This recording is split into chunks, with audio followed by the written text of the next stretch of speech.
कस्ट नंबर 7। दोस्तों, शुरू करने से पहले चैनल को लाजमी सब्सक्राइब कर ले। उसने फिर अपने सवाल को दोहराते हुए कहा, बाजी मुझे बताओ क्या बात है।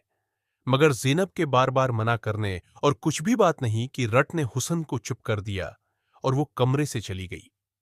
हुसन बस्तर पर लेटे सोचने लगा कि ऐसी क्या बात है जो बाजी बता नहीं रही और परेशान है। वो यही समझा कि बाजी शायद घर के हालात से परेशान होंगी या काम की वजह से थकी हुई होंगी।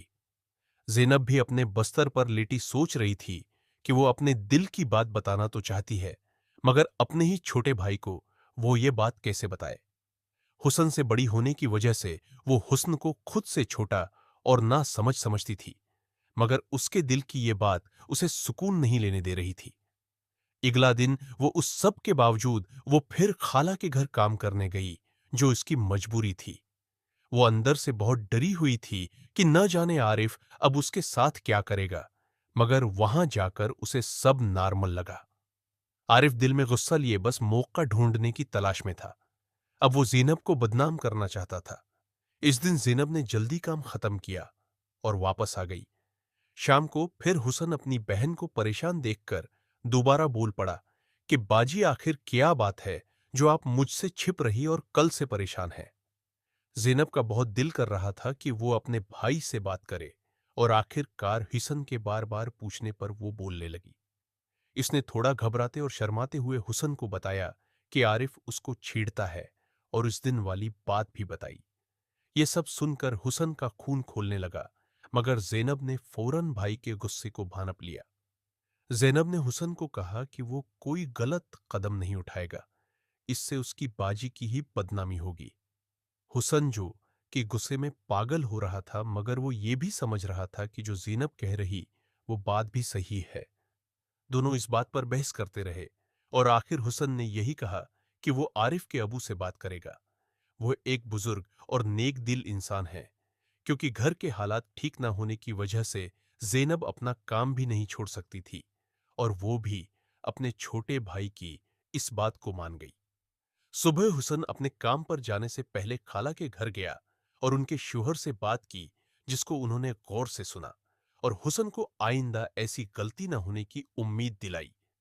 हुसन बात करके अपने काम पर चला गया, मगर जब दिन के 9 बजे ज़ैनब खाला के घर काम करने गई, तो खाला उस पर टूट पड़ी और उसको एक खराब लड़की बोलकर अपने बेटे का दिफा करने लगी और ज़ैनब को आरिफ पर और उसके बाप पर डूरे डालने और उनको अपने प्यार में फंसाने का इल्जाम लगा दिया। ज़ैनब उसके लिए बिल्कुल तैयार न थी। वहां हंगामा होने पर मोहल्ले की बाकी औरतें भी आ गए और सब ज़ैनब को ही बुरा भला कहने लगे। इस सब के बाद ज़ैनब अंदर से बहुत टूट चुकी थी। शाम को हुसन को ये बात बताकर वो अपने भाई के गले लग के रो रही थी और हुसन भी बहुत गुस्से और गम में था, मगर वो कुछ नहीं कर सकता था। उनके माँ बाप भी बहुत दुख में थे। पहले उन्हें ज़ैनब का रिश्ता नहीं मिल रहा था और न उनके माली हालात ठीक थे, तो रिश्ता मिलना मुश्किल था। मगर अब मोहल्ले में बदनामी होने के बाद तो किसी का ज़ैनब के लिए रिश्ता मांगना नामुमकिन हो चुका था। हुसन अपनी बाजी को दिलासे देने लगा। उसके सिवा वो कर भी क्या सकता था और ज़ैनब को काम न करने का कहा।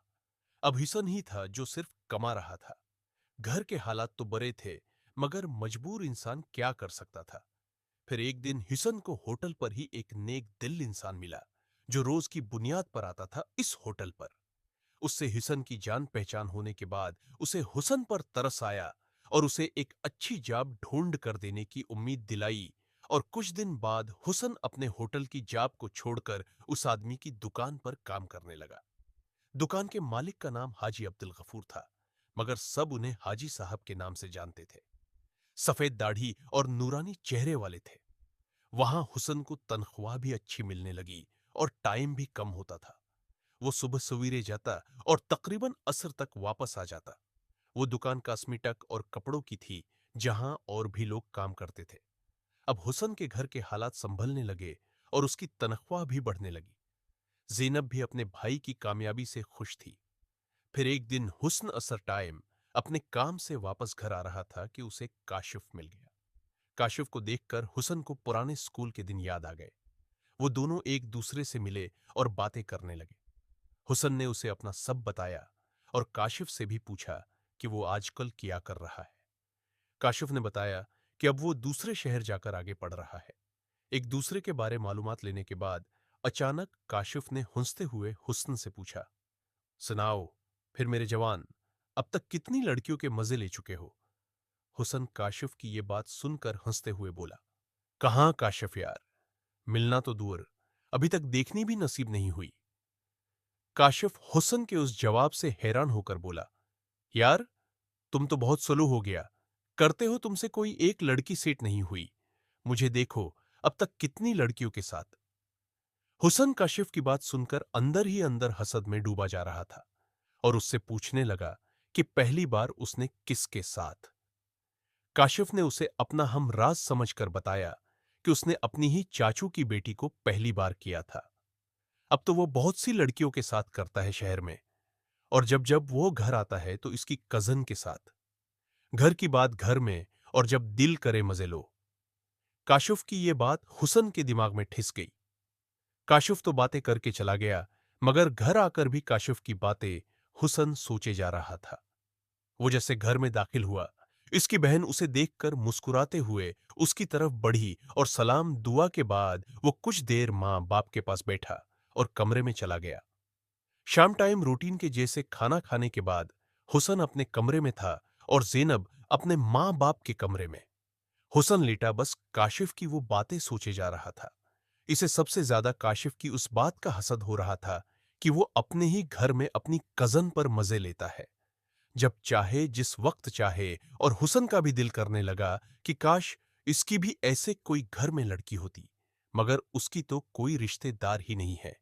एक खाला थी हुस्न की, जो कि एक शादीशुदा थी।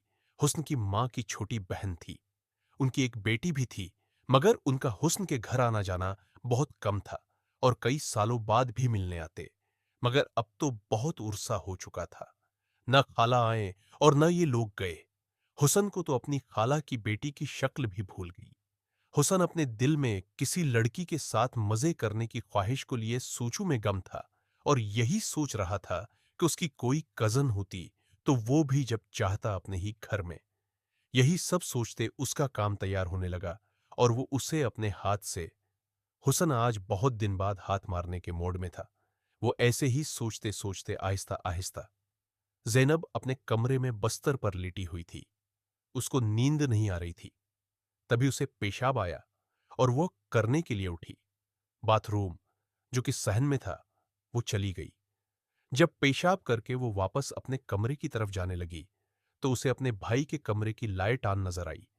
वो ये देखकर थोड़ा हैरान हुई कि हुसन इस वक्त तक क्यों जाग रहा है और खिड़की की जानिब बढ़ी।